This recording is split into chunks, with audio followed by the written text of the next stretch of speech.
El sistema de bibliotecas les da la bienvenida a este espacio que dedicamos a la dinamización del conocimiento, la extensión cultural y la formación integral de la comunidad universitaria.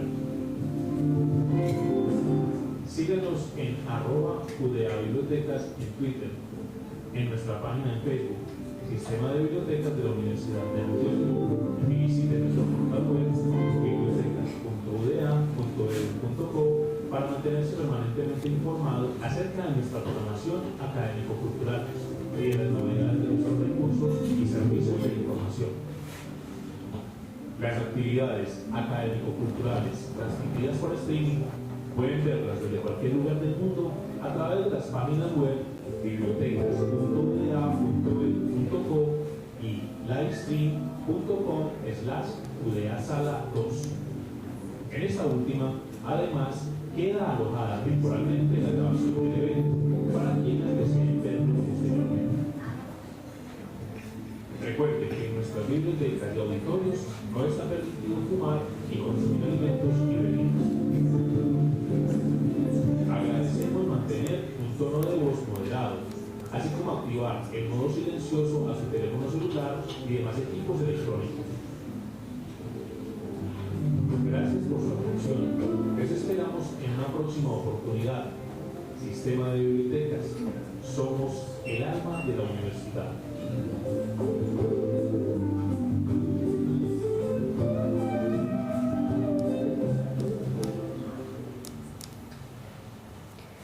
Buenos días.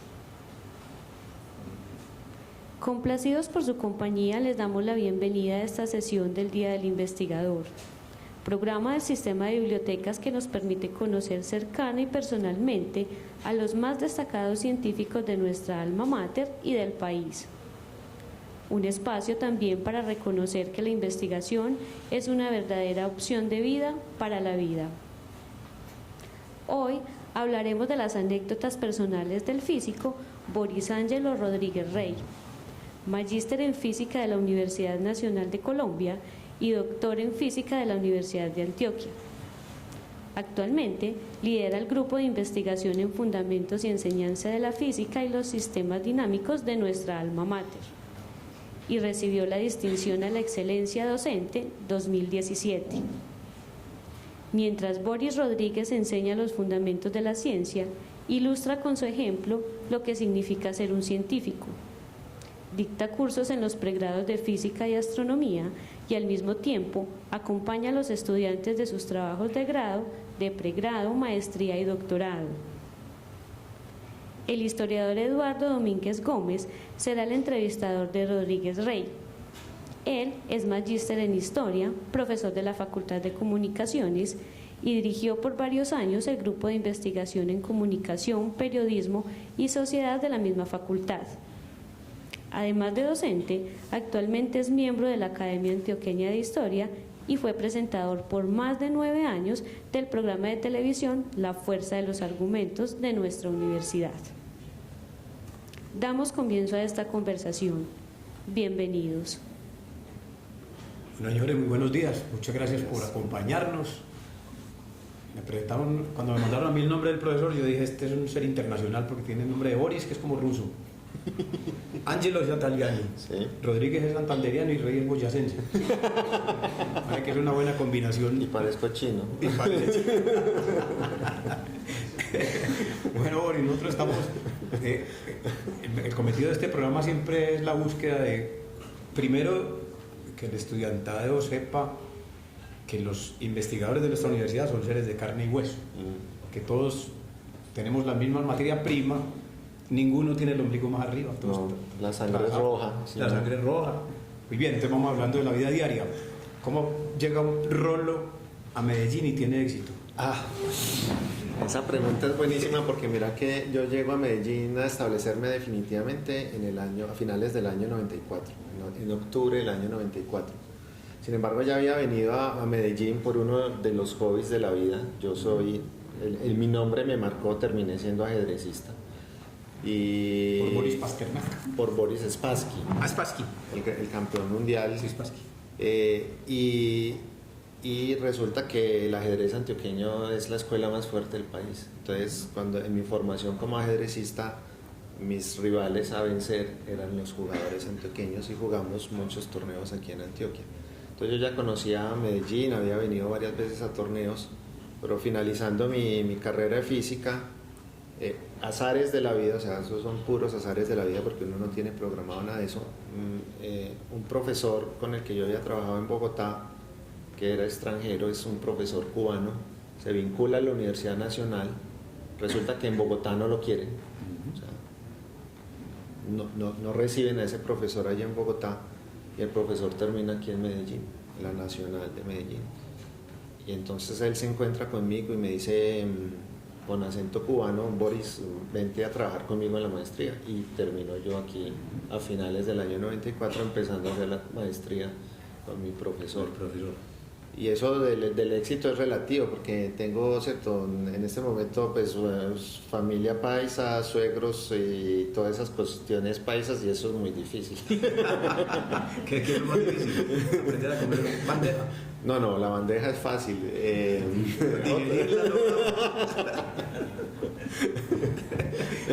Bueno, pues no nos adelantemos. Ahora, cuando estábamos en la entrada, me decía, es que yo nací en la misma fecha, no el día, sí, en la misma fecha que mataron a Jorge Eliezer Gaitán. Sí, señor, el 9 de abril. Iba a tener un nombre diferente, no iba a ser Boris Ángelo, sino Jorge Eliezer Rodríguez Rey. Mi abuelo quería que me llamara así, ¿cierto? Mi abuelo era uno de esos liberales a ultranza, porque mi abuelo vivió la época de la violencia y fue, hay que decirlo, un campesino de la guerrilla liberal, o sea que claramente yo tenía que llamarme Jorge Eliezer Rodríguez. Mi padre me salvó, mi padre y mi madre, ¿cierto? Y también supongo que el azar me salvó. Me conformo, me gusta mucho más Boris Ángelo que Jorge Eliezer. Bueno, pero en esa herencia y en la búsqueda del nombre tenía que ver también con una convicción política de los padres y de los abuelos. Correcto. Entonces, mira, mi abuelo paterno no lo conocí, falleció en Santander en esa turbulencia pues de esa época. Y mi abuelo materno, como les conté, entonces fue de la guerrilla liberal del Sumapaz. Y mi padre militó desde muy joven en los grupos de izquierda, estuvo en esa, ¿cierto?, en la época, que ahora nos cuenta como la reflexión, fue una época, parece que muy interesante para los jóvenes y para la sociedad colombiana, porque mi padre me cuenta que ellos creían que al otro día se iban a tomar el poder, que estaba ahí. Estuvieron detrás de todas las montañas de la ciudad. Eso es mañana. Que al otro día era el asunto. Y al otro día, hasta que llegó 1989 y todo esto se diluyó. Pero digamos, esa convicción política de mi padre, claro, es parte de la cosa que tiene mi nombre, un Boris, un nombre ruso, y la formación pues en la casa, la formación temprana en la casa. Bueno, vamos a hablar de la formación temprana, porque es que después cómo deriva un hijo de militantes, o por lo menos de convencidos políticamente y de personas con convicción sociopolítica muy clara, cómo deriva en un físico. Pero eso ahorita. Empecemos a hablar de la primaria. ¿Dónde estudiaste la primaria? Estudié la primaria, empecé estudiando la primaria en un colegio anexo a la Normal de Bogotá. La Normal de Bogotá se llama la María Montessori, entonces estudiaba en la escuela anexa a la Normal. Ahí cursé como hasta segundo de primaria, y también por movimientos pues de la familia terminé estudiando en una escuelita de un barrio de Invasión. Ahí terminé el quinto de primaria, estudiando bajo la tutela de mi tío, porque otra cosa que te tengo que decir es que todos en mi familia son profesores. Mi padre, mi madre, la gran mayoría de mis tíos. Yo soy profesor. ¿Es una enfermedad contagiosa o qué? Sí, es un defecto de familia. ¿Y entonces el bachillerato dónde pasaste? Y el bachillerato entonces lo estudié en el colegio más grande que tiene Colombia. Se llama el INEM de Kennedy, el INEM Francisco de Paula Santander. Seguro ustedes han visto el INEM porque es donde se escenifica la serie de Francisco el Matemático. Es un colegio de 14.000 estudiantes de bachillerato. 14.000. Sí, yo me gradué con 1.000 colegas en 11. Y es un colegio gigantesco, pues enorme, de proporciones astronómicas. Locativamente es casi tan grande como la Universidad de Antioquia, por ejemplo. Correcto, y también de muy buena conciencia social, porque Sí, había señor. una... Y teníamos, o sea, mis profesores en ciencias, yo escogí en el INEN, teníamos la posibilidad de irnos por las ramas técnicas. Yo siempre he sido desastroso con las manos, evidentemente ese no era mi camino, muy rápido lo comprendí. Pero en ese INEN particularmente había la posibilidad de seguir una rama académica, y así se llamaba, bachillerato académico. Y el bachillerato académico tenía dos énfasis, en humanidades y en ciencias.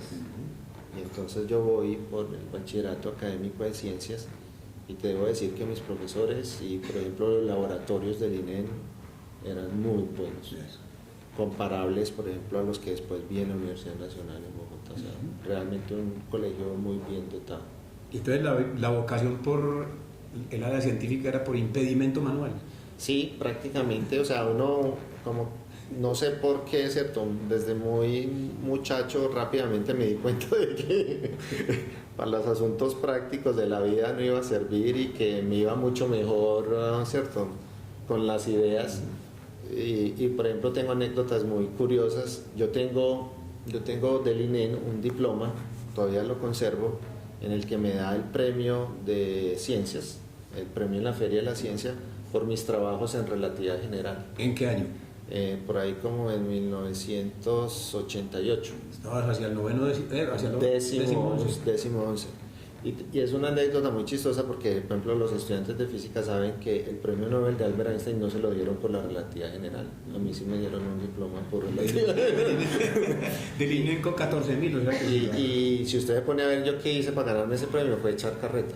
No hice más. Pararme frente a un montón de gente, echar carreta de mis compañeros que sí tenían un montón de cosas prácticas increíbles. Me acuerdo mucho de un trabajo de unos amigos míos que hicieron una célula funcionando con bombas, motores, mangueras. Eso era espectacular. pura ingeniería. Sí, pero yo a punta de carreta convencía a mis profes de que me merecía el diploma.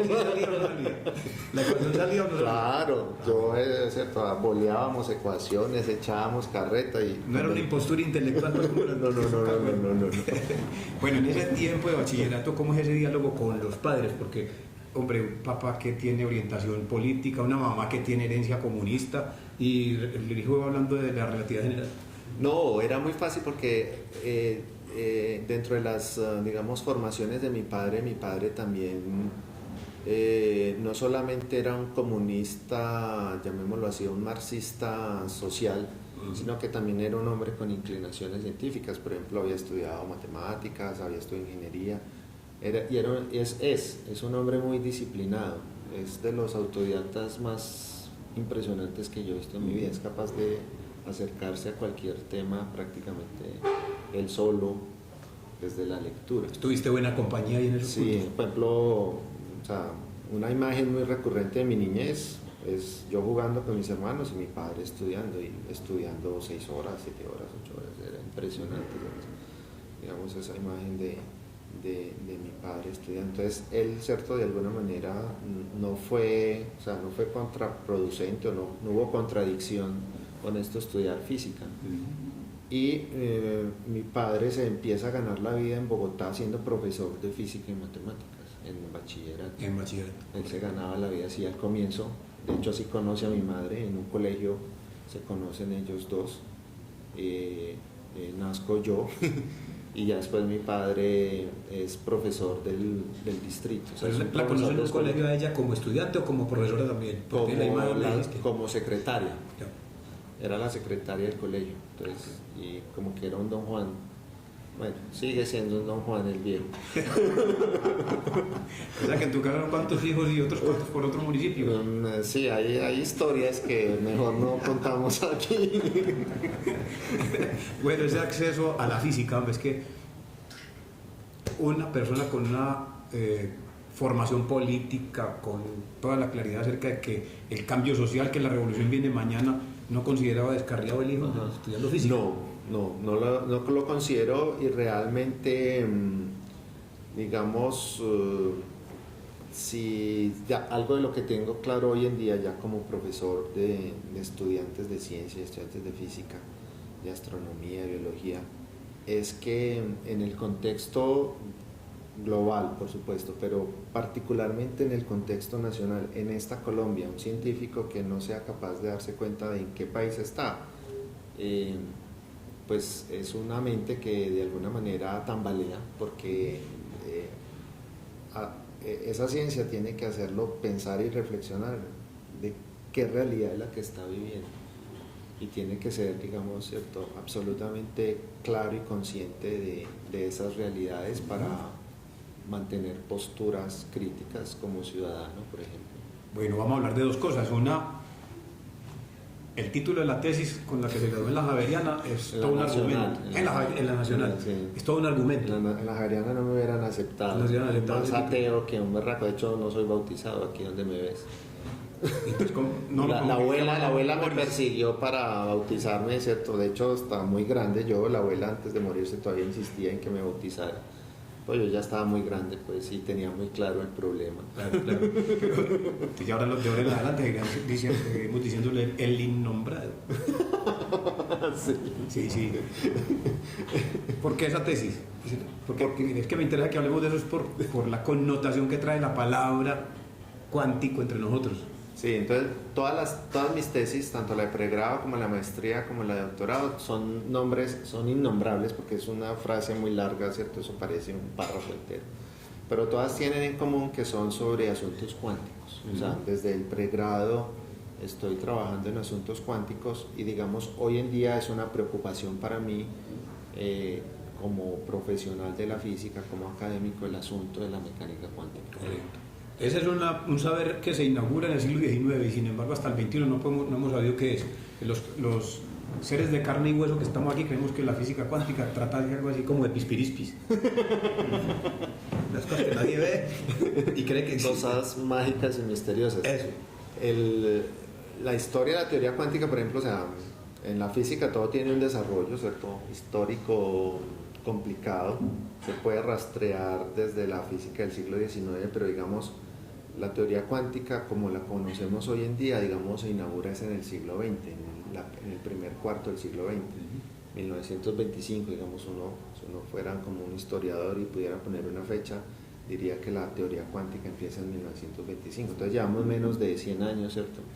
Pero ya como disciplina que se cultiva, pero los ancestros, por supuesto, siglo XIX más o menos. Cierto, porque la teoría cuántica en esencia es la teoría de la materia, ¿no? Y pues la física empezó a discutir seriamente con la materia acerca, digamos, de las propiedades y la estructura de la materia, con todos los descubrimientos de química del siglo XVIII y XIX, y después con la electricidad, ¿cierto? Entonces eso va llevando a la pregunta de la estructura de la materia, y digamos la teoría cuántica es la respuesta que tenemos hoy en día a esa pregunta de qué es la materia, qué está hecha, qué se compone, cómo interactúa, cómo la transformo, ¿cierto? Etcétera, etcétera. Entonces la teoría cuántica, digamos, moderna, por decirlo así, tiene menos de 100 años, pero la teoría cuántica tiene una connotación sociológica muy interesante en la física. Y es que, por ejemplo, los libros de historia o los libros de ciencia casi siempre caricaturizan la historia de la ciencia en grandes hombres, ¿cierto? Entonces, que Newton hizo esto, que Galileo hizo esto, que Lavoisier hizo esto. Cuando uno va y estudia, pues realmente ve que hay procesos más complicados. Y en la teoría cuántica hay un hecho muy particular, digamos, que me gusta muchísimo en la teoría cuántica, que es que la teoría cuántica no responde a un padre único, no tiene un único padre.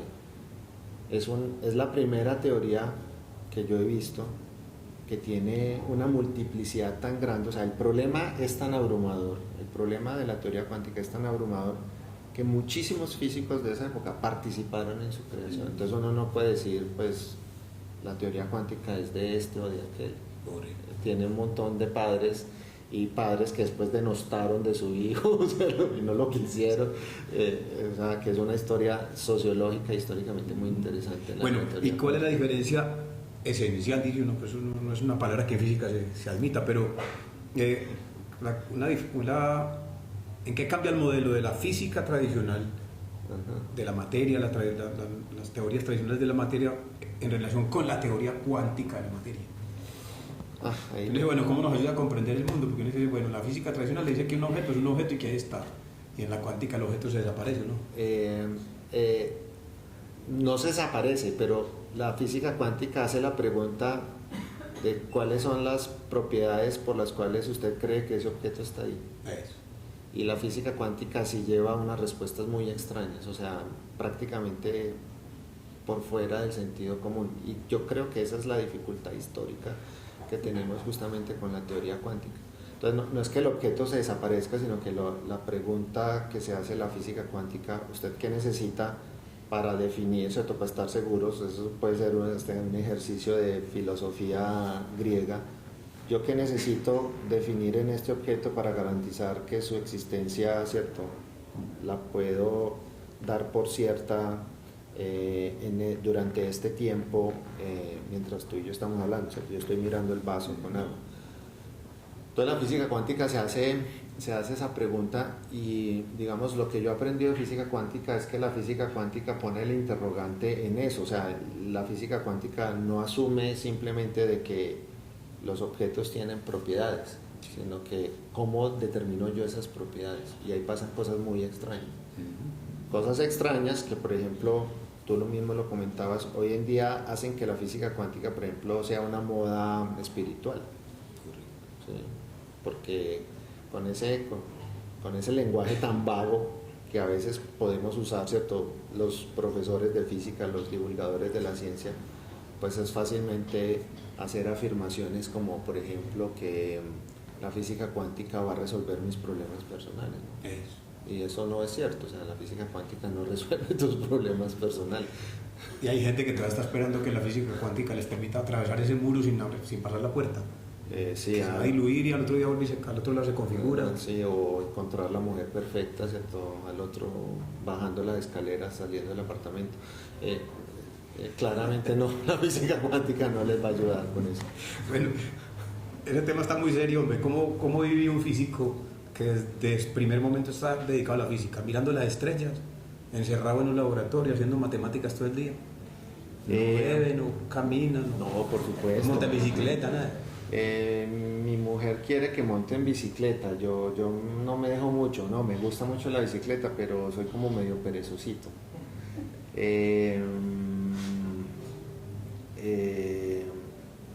Hacer de todo, o sea, en Colombia ser físico, digamos, de la vida práctica, lo que llamamos nosotros físico experimental, es muy difícil. La ciencia experimental es muy difícil en Colombia porque la ciencia experimental, no solamente en física, sino en cualquier área, requiere muchísimos recursos, ¿cierto?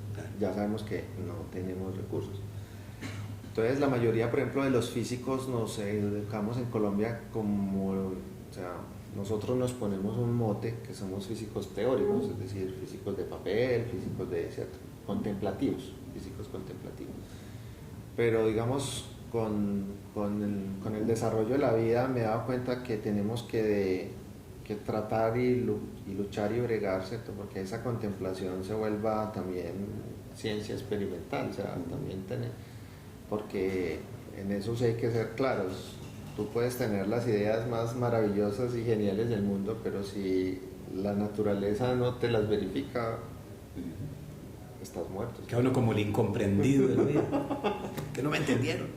No es la naturaleza la que te tiene que dar la respuesta, ¿no? ¿Cierto? No un colega ni una ecuación matemática, es el fenómeno el que te responde a vos si estás en lo correcto, ¿no? Claro. Bueno, y momentos así de que hubieras dicho, no, yo dejo esta cosa. Siendo estudiante de pregrado, no, nunca, siendo estudiante, por ejemplo, de pregrado, nunca tuve el sentimiento de abandonarla, pero sí tuve el sentimiento de que no me llenaba completamente. Entonces, por ejemplo, durante el pregrado me dediqué mucho al ajedrez. De hecho, yo se lo digo a mis estudiantes, estudié más ajedrez que física durante el pregrado, pero solo durante esa época. Y tuve la fortuna de encontrar un profesor, un maestro, ¿cierto?, que le hace a uno así la resonancia y lo llama a uno al orden y le dice, no, pero el ajedrez es chévere y está bien, pero tú también querías la física. y ¿cierto? Lo llama a uno, vuelve y lo convoca y uno vuelve, ¿cierto? Y obtiene una pasión, ¿cierto? Desmedida por la física. Entonces ya uno compatibiliza eso, pero no tuve así como una gran decepción de la física. Veía más bien era que como que ciertos de mis profesores como que hacían su ejercicio docente como sin importar, ¿cierto? Como llegar a un salón y transcribir un libro. Por ejemplo, eso me parece a mí muy curioso y me sigue pareciendo como problemático. O sea, llegar a transcribir un libro al tablero de clase es una práctica usual en estas ciencias, ¿cierto? Porque los tableros están llenos de ecuaciones, pero no hay una postura propia. Bueno, señor profesor, ¿usted qué piensa de lo que está diciendo? ¿No? Le está diciendo lo que está diciendo el libro. Entonces, pues yo para qué me voy a clases y me puedo ir a mi casa a leer el libro más cómodo y más tranquilo. Durante el doctorado, una decepción amorosa casi me hace abandonar el doctorado. Pasó. Estabas dedicado a las ecuaciones y no a ella. Sí, esa muchacha, ¿cierto? Me dejó y ya, y entonces uno se deprime mucho y le duele mucho, y estuve a punto de abandonar el doctorado, si no es porque mi profe, el profesor cubano, muy sabiamente me espera, ¿cierto? Me da tiempo. Cuando él se da cuenta que yo estoy como muy embolatado, me llama. O sea, es increíble el papel que hace un buen maestro. Me llama y me salva. O sea, yo sí, ya entonces me entretuve con mis cosas de física. ¿Y qué argumentos te dio para salir de la depresión amorosa? Porque lo saquen a uno de esa olla. No, simplemente me dijo, no, o sea, mira que lo que estamos haciendo te gusta y nos gusta. O sea, está bien que te duela, ¿cierto? Esa pérdida y tienes que hacer tu duelo, pero si vamos haciendo estas cosas, si usted se queda pensando solamente en su duelo, ¿cierto? Usted se va a hundir. Vamos trabajando. Y así fue, me fue engatusando y fuimos trabajando y ya. Te fuiste enamorando de la física. Y de otra muchacha. Que también ayuda, pero, claro. pero uno no planea nada de eso desde el comienzo, o sea, fue pasando. ¿Y el doctorado fueron qué, 5 años? 4 años. 4 años, aquí en Medellín, con unas estancias en Italia y en Cuba. Te iba a preguntar por esa experiencia internacional, ¿cómo fue? ¿Por el programa mismo del doctorado sí, o por becas? El programa de doctorado, digamos, aquí cuando empezaron los programas de doctorado, realmente yo fui de los primeros estudiantes de esos programas. Eran muy jóvenes en el país en ese momento. Obligatoriamente lo hacían a uno ir afuera. Todavía se mantiene esa norma, pero ya se está como pensando si es necesario ir fuera de Colombia o se puede, por ejemplo, hacer dentro de Colombia. Pues en esa época era obligatorio. Sí, ¿el paso tuyo fue del pregrado al doctorado o primero la maestría? Primero la maestría. Correcto. ¿Estamos hablando de qué años? ¿95? La maestría la empecé en el 98 y la terminó... No, perdón, la maestría la empecé en el 95 formalmente y la terminó sobre el 97. Correcto. Y el doctorado lo empecé en el 98. ¿Simultáneamente estabas haciendo docencia o toda la experiencia laboral ha sido posterior al doctorado? No, como te digo, o sea, ser profesor es un defecto de familia. De hecho, estando en la maestría, mi profe me dio una beca, pero digamos, uno siempre quiere tener más dinero para tomar cerveza. Entonces trabajé como profesor de cátedra en la Nacional. O sea, siempre he estado estudiando y dando clases. Bueno, ¿y la opción para entrar a la Universidad de Antioquia fue por concurso de méritos en qué año? Fue por concurso de méritos en el 2001. Y fue también vueltas de la vida. Este profe cubano que me rescató, que es mi gran profesor, digamos, en la parte científica, se va del país. Primero fue profesor de la Nacional, después fue profesor de la Antioquia, y él se va porque él decide regresar a Cuba, o sea, abandona Colombia, y entonces deja un cupo libre. Entonces está ahí el cupo, y en esa época no había muchos físicos, y estaba Boris recién graduado del doctorado, pues pum, ya tenías prestigio por lo menos. Me cayó, ¿cierto?, fácilmente, cosa que hoy día no sucede. Por ejemplo, con mis estudiantes les toca duro, claro, conseguirse una posición en una universidad. Claro, la convocatoria cada vez están más competidas porque también hay más cantidades de títulos. Por supuesto. Bueno, y esa continuidad del tema en la investigación. La universidad de todas maneras en el año 95 dio un viraje muy valioso hacia la investigación. Correcto. ¿Por qué como físico no te quedaste haciendo investigación más bien y seguir y no combinar con la docencia? Por esa cosa que te decía de que hay que hacer una reflexión sobre el papel de uno en esta clase de sociedades. O sea, si yo fuera un científico francés, un científico alemán, tal vez me pudiera dedicar a hacer ciencia. Porque en la sociedad alemana o en la sociedad francesa, digamos, dado su estructura, su nivel de desarrollo, digamos, no hay un problema muy grande con hacer eso.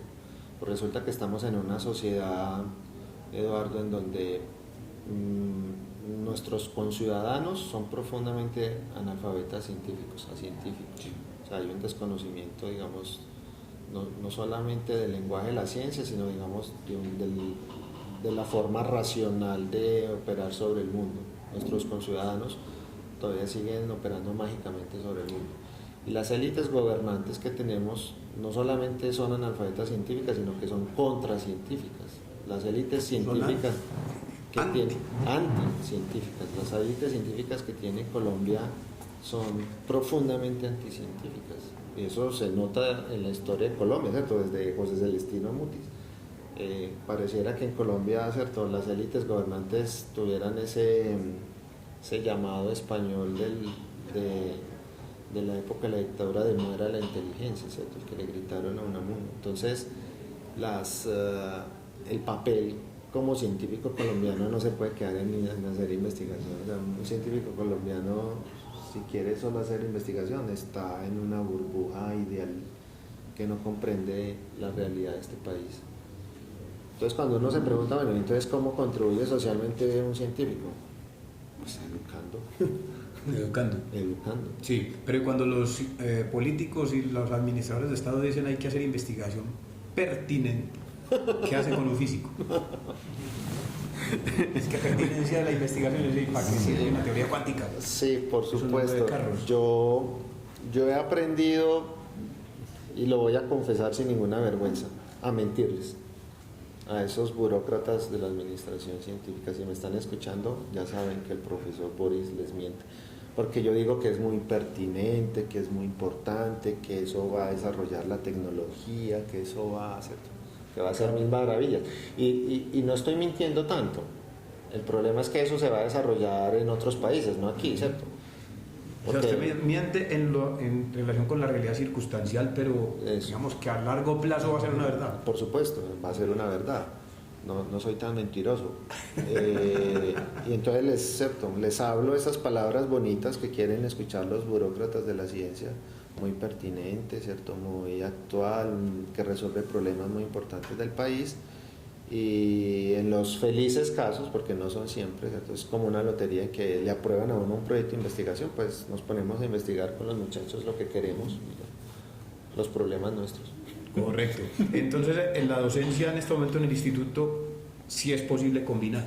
Claro que sí. Docencia e investigación. Yo creo que la gran mayoría de mis colegas en el instituto hacen las dos labores, lo cual me parece fantástico. Y en la Facultad de Ciencias, por ejemplo, o sea, no solamente el instituto, los profes de biología yo los veo compartiendo docencia e investigación, los profes de matemáticas, algunos se meten, ¿cierto?, de cabeza, por ejemplo, con proyectos de extensión. O sea, uno puede, sin olvidar, ¿cierto?, su labor de docente de universidad pública, que es otra de las cosas que es importantísima, de la Universidad de Antioquia, bregar a seguir haciendo ciencia, ojo, sabiendo qué clase de ciencia hace, ¿cierto?, siendo muy consciente. De nuevo, te insisto mucho en qué país está.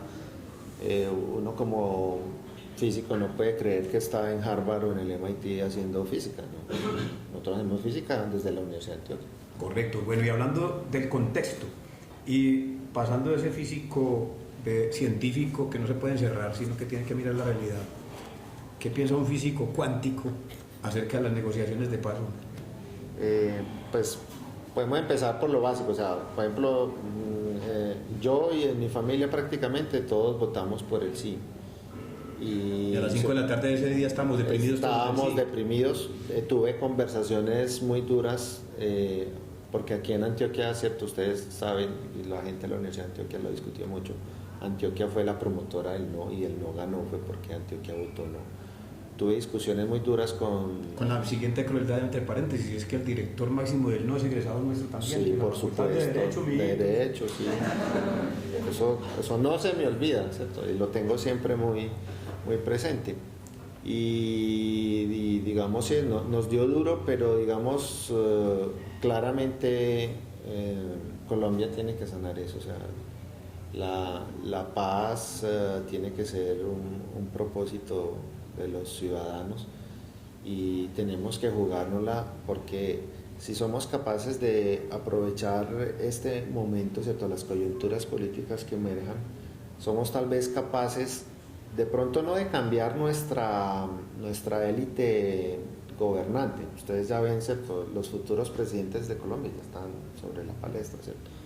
Todos son de los, ¿cómo fue que le dijo un taxista ayer? No, esto no es una democracia, sino un reinado por sucesión, ¿cierto? Santos, Lleras, Pastranas, y nos los van repitiendo, ¿cierto? Los hijos de los hijos. Los hijos de los hijos, nos los van repitiendo. Pero si somos capaces, ¿cierto?, como sociedad de pensarnos y reflexionarnos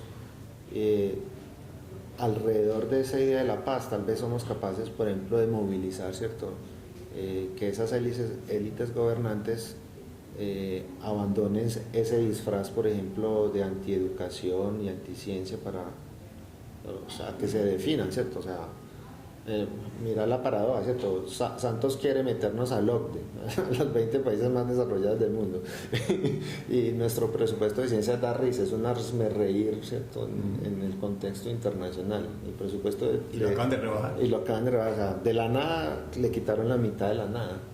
Entonces, que por lo menos se quiten los disfraces, ¿cierto? O sea, si usted quiere ser de la OCDE, pues tiene que invertir miles de millones de dólares en ciencia. Claro, producir conocimiento y claro. Bueno, pero uno usualmente entre los científicos, particularmente de la biología, de la física, de la matemática, encuentra siempre una apatía por lo político y dicen ser los apolíticos y aideológicos.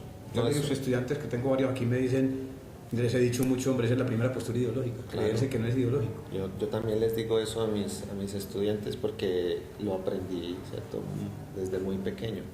Declararse apolítico es una postura política. Es no tener lugar creer que no se tiene lugar en el mundo, entonces ¿dónde es? Exactamente. Y mira que por eso insisto tanto en que el científico tiene que saber en qué sociedad vive.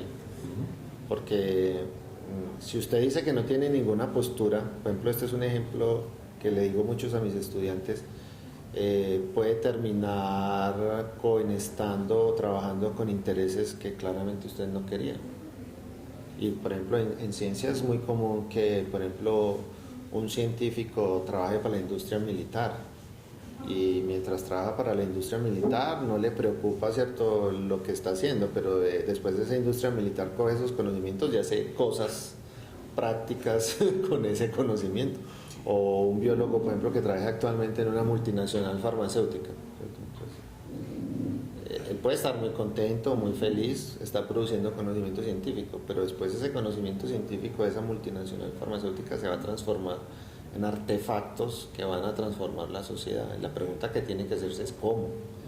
Entonces, claramente, declararse apolítico o sin ideología, pues no. O sea, yo como físico te lo digo, reconozco que eso es una postura usual, pero no son todos, digamos, los físicos, y claramente, digamos, sabemos otros científicos de esas áreas que sí declaramos que hay que mantener una postura. Usted no puede olvidar los contextos sociales. ¿En qué mundo se vive?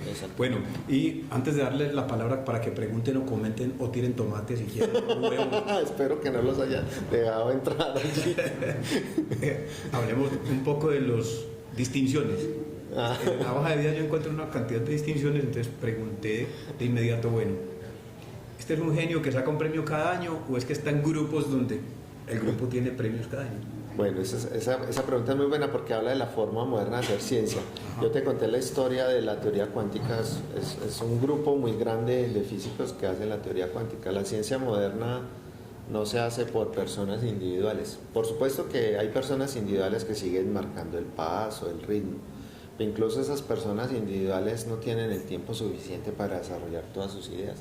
Lo mínimo que tiene, digamos, una persona muy brillante es un grupo de estudiantes de doctorado y un grupo de postdocs que le ayuda a desarrollar esas ideas.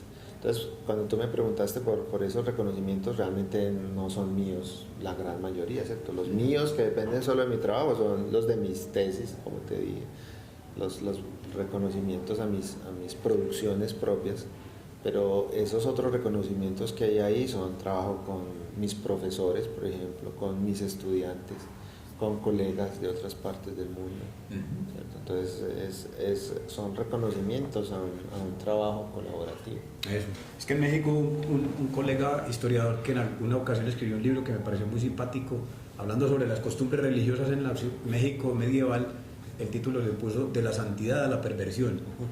El libro pues habla de todos esos asuntos entre la iglesia y los problemas que hubo allá de orden público y orden moral y ético.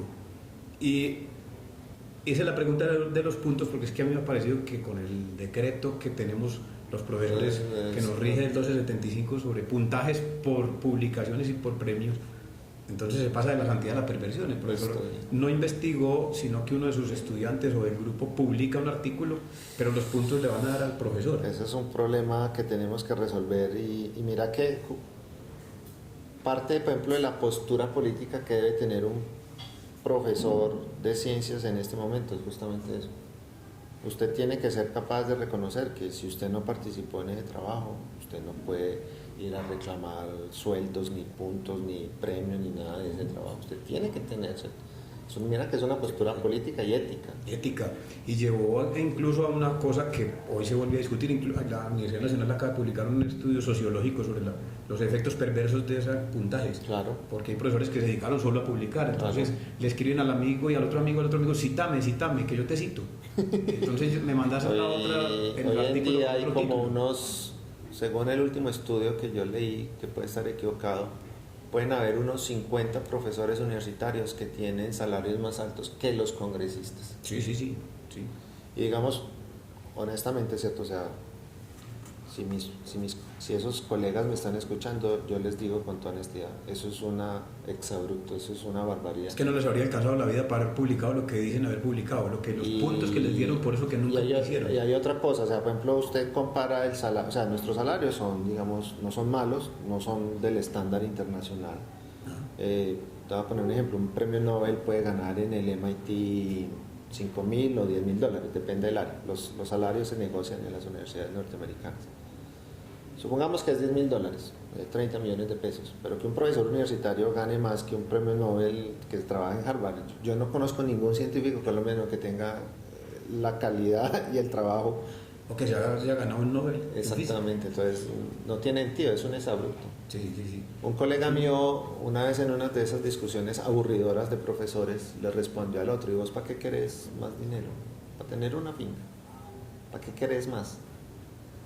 Pues si somos profesores de la universidad, tenemos, o sea, comparado con el resto de nuestros conciudadanos, tenemos una vida privilegiada, tranquila, ¿cierto? Completamente. Entonces, ¿para qué querés más? ¿Para hacer qué? ¿Qué vas a hacer con ese dinero? Eso, el profesor no le respondió, pero la pregunta sigue siendo válida. ¿Qué va a hacer? Claro. Muy bien. ¿Alguien de ustedes quiere preguntarle algo al profesor? Adelante, profe. Pues hay un par de temáticas que usted aborda. Con el micrófono, por favor. Un par de temáticas que usted ha abordado aparte de la física, que yo ya averigüé por ahí. Algo que tiene que ver con el clima y algo con genética poblacional. ¿Podría hablarnos de eso? ¿Cómo puede dar usted a esos temas tan diversos? Lo que pasa es que, Carmenza, yo, o sea, no me puedo quedar satisfecho y quieto haciendo una sola cosa. Tengo mis grandes pasiones, la física cuántica siempre ha sido mi gran pasión. De hecho, esa profe que me rescata enseñándome física cuántica, o sea, vuelve y me convoca a estudiar física. Entonces, por ejemplo, la física cuántica ha sido mis grandes pasiones. Pues no me puedo quedar quieto, porque me interesan muchos problemas. Entonces la vida lo va llevando a uno. Por ejemplo, mis hermanos son biólogos y de siempre me inquietó mucho. O sea, uno estudiando, ¿cierto? Estudiando en la universidad, uno veía que los biólogos estudian toneladas de información, ¿cierto? Un libro de un biólogo es como 1200 páginas, una cosa, y un libro de física, de los mejores libros de física, 100 páginas. Y uno dice, esta gente cómo hace ciencia, dónde están los principios, dónde están las leyes, qué es lo que organiza, digamos, un conocimiento como el de la biología. Entonces, por ejemplo, dentro de mis preguntas que me van formando, incluso desde el pregrado, aparece la biología. Y digamos eso, estando aquí en la Universidad de Antioquia, la vida, ¿cierto? Y la fortuna, encontrar colegas inquietos, estudiantes inquietos que me abren la posibilidad de hacer trabajos en biología. Y lo mismo con el clima, o sea, la física, digamos, en Colombia en los años 90, que son los años en que yo me crié, tenía unas áreas estándar. Y son las grandes áreas de la física, por supuesto siguen siendo las áreas más importantes, pero la física es mucho más que, por ejemplo, física de las partículas subatómicas o la física del universo, ¿cierto? Esa es la gran física de las grandes áreas de la física, pero la física también se encuentra en la formación de las nubes, ¿cierto? La física se encuentra en muchos otros fenómenos naturales que, por ejemplo, la formación de los físicos, aún hoy mis estudiantes siguen careciendo de esa posibilidad de darse cuenta de que la física es un instrumento de interrogarse de toda la naturaleza, no solamente, ¿cierto?, de lo que ocurre dentro del núcleo de un átomo allá en el acelerador de partículas.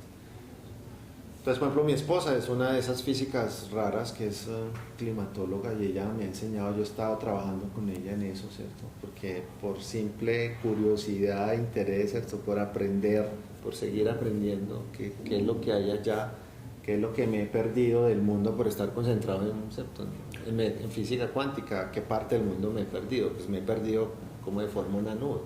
Y hoy en día me gusta mucho también eso. ¿Cómo me gusta mucho? Sí, me gusta ¿Y mucho. la genética poblacional qué? Me gusta mucho saber, o sea, el problema de la vida es sin duda el máximo problema que tiene la ciencia.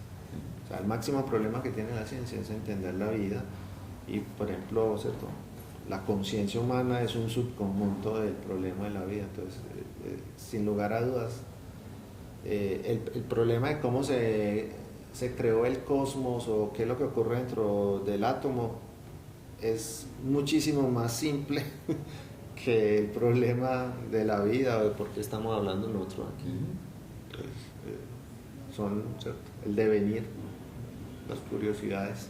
Bien, ¿alguien más? Muy buenos días. Buenos días, profesor Boris. Soy estudiante de maestría en ingeniería. Yo gusto, José Luis Rodríguez. Mucho gusto, José Luis. La pregunta es la siguiente, profesor.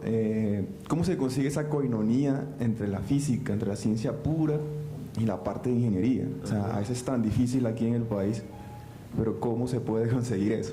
Es la pregunta. José Luis, has hecho una pregunta que me ha llevado muchas reflexiones, porque puede que esté equivocado, pero he hecho esta caracterización como de lo que ocurre en Colombia.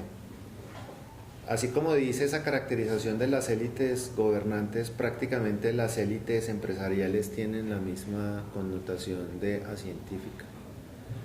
Si tú te pones a pensar en la gran industria colombiana, por ejemplo, pensemos, qué sé yo, en Argos o Isagen. Digamos que hay ahí desarrollos de ingeniería interesantes. Ellos resuelven su problema, ¿cierto?, un problema en esas empresas, contratando un ingeniero alemán que les ayuda a explicar una máquina que compraron en Alemania a unos ingenieros colombianos. Y entonces, y ni hablar, y eso que estamos hablando de Isagen, que tiene, ¿cierto?, un capital, digamos, anclado todavía a lo público, pero si usted va, por ejemplo, a las empresas del sindicato antioqueño, ¿cierto?, las que hacen las galletas y todo, los problemas de ingeniería los resuelven comprando conocimiento, no generando conocimiento. Entonces uno se queda pensando, bueno, ¿por qué el empresario colombiano hace eso? Porque el empresario colombiano no sabe cuál es la función del conocimiento, como nuestros gobernantes. Y uno, por ejemplo, entonces sigue preguntándose, entonces, ¿cómo estamos formando, por ejemplo, a los ingenieros de la Universidad de Antioquia? Resulta que los ingenieros de la Universidad de Antioquia se están formando con unas bases científicas muy endebles. Por ejemplo, hoy en día, para poder manipular toda la estructura de la materia, crear nuevos materiales y todo eso, hay que aprender mecánica cuántica. Pues los ingenieros no están aprendiendo mecánica cuántica, están aprendiendo la física del siglo XVIII. Esa es la física que están aprendiendo los ingenieros en la Universidad de Antioquia. Entonces, si tú, y además los cursos de física en ingeniería son un problema seriosísimo. O sea, es un problema porque la mitad pierde los cursos. O sea, es un problema crónico y crítico. Estamos enseñando física del siglo XVIII y la mitad de nuestros estudiantes pierden. O sea, esto es una situación lamentable. Entonces, ¿cómo vamos a crear esos ingenieros, que yo sé que los hay, que con base en conocimiento científico van a empezar a crear técnicas, ¿cierto? Instrumentos? Yo creo que la respuesta pasa, o sea, hay que hacer comillas, hay que saltarse el establishment, el establecimiento, o sea, esas élites gobernantes y esas élites empresariales hay que saltárselas.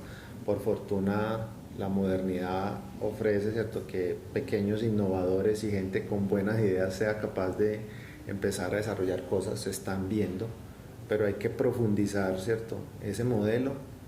Y yo sí lo digo, digamos, con mucho cariño, pero con una crítica muy severa. La formación en ingeniería hay que cientificarla, porque saber leer una tabla, eso no es científico. Científico es el movimiento de las ideas y la pregunta acerca de lo que estás haciendo con esa materia, con esos fenómenos que estás haciendo. Por ahí pasa. Adelante. Buenos días. Buenos días. Mi nombre es Julián, estudiante de Historia del tercer semestre. También ajedrecista. De hecho, Qué bueno, Julián. De hecho, en estos días me ganó. Muy Yo te gané, y... qué pena, lo siento mucho. Mal hecho. Pero seguro fue cosas de suerte. Sí. Me gustaría preguntar un poco acerca del problema de la historia como ciencia. Pues a lo largo de la carrera hemos estudiado un poco y el problema más grande que veo hasta el momento es responder si la historia es ciencia, arte, práctica. Pues entonces es un problema ahí muy enredado y me gustaría que un científico, pues que es considerado científico como tal, porque la física sí es ciencia, nos respondiera a esa pregunta, pues o nos diera por lo menos una pequeña idea de que cómo ven los físicos la historia, Listo. o el método, qué piensan del método de la historia. El o algo método así. de la historia. Mira que a lo largo de mi vida, ¿cierto?, he estado enzarzado en discusiones parecidas. Ustedes, hace no pocos años tuve un pequeño inconveniente con los economistas a costa de un chiste, de un mal chiste, por supuesto. Los chistes son estereotipos, ¿cierto? Y si hay que explicar mucho un chiste, pues es un muy mal chiste, ¿cierto? Ese chiste de que si los economistas son malos cuando reencarnan en sociólogos, y si son buenos reencarnan en físicos, ¿cierto? O sea, me costó una disputa aquí al interior de la universidad, un mal chiste. Al final, ¿cierto? Fue un chiste que aprendí de mi época de estudiante de la Nacional, porque mi padre estudió economía, y en mi defensa afortunadamente logré mostrar que el chiste no era de físicos, era de economistas. Lo había hecho un premio Nobel de Economía, entonces bueno. Entonces, ese asunto, ¿cierto?, de las dos ciencias, las ciencias sociales o las ciencias humanas y las ciencias naturales, las ciencias exactas de este lado. De hecho, ciencias exactas no me gustan, son ciencias naturales. A mí, por ejemplo, el nombre de la facultad me parece erróneo. Ciencias exactas no somos, porque, ¿cierto?, de hecho, la primera gran pretensión de la ciencia es alejarse de una idea de la verdad esquizoide y única y paranoica, ¿cierto? Es una verdad relativa, contextual, es una verdad que se construye, que se consenso. Entonces, como para responderte con mayor claridad, yo creo que no se preocupen por saber si es ciencia o no. O sea, ¿qué sentido tendría que la historia tuviera unas leyes como, por ejemplo, las leyes de la mecánica cuántica? ¿Es deseable que la historia tenga unas leyes como las leyes de la teoría cuántica? Yo pensaría que no.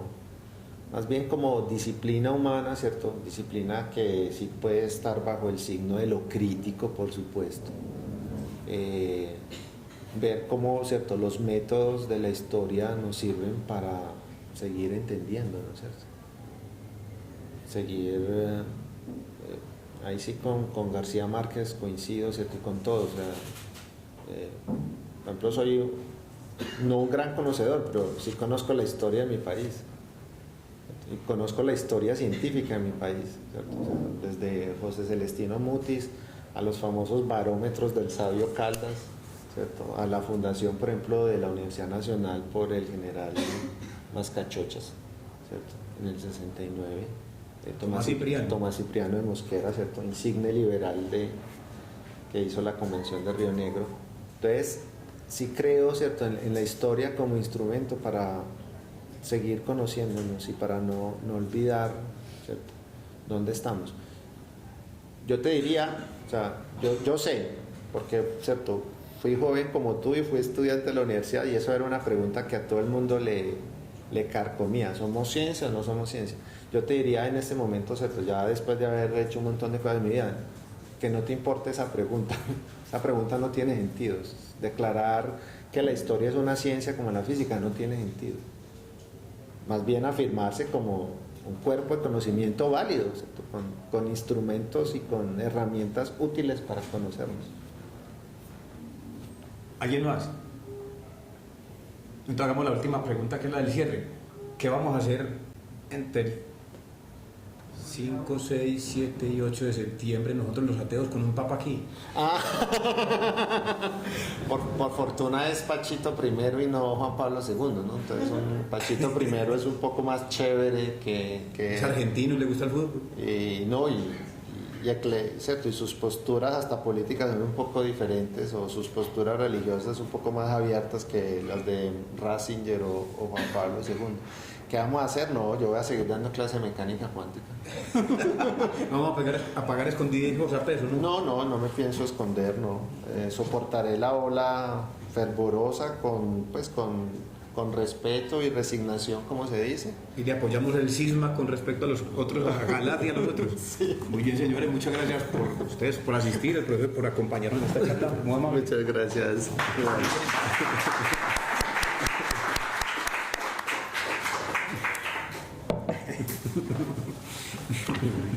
Muy bueno, muy bueno.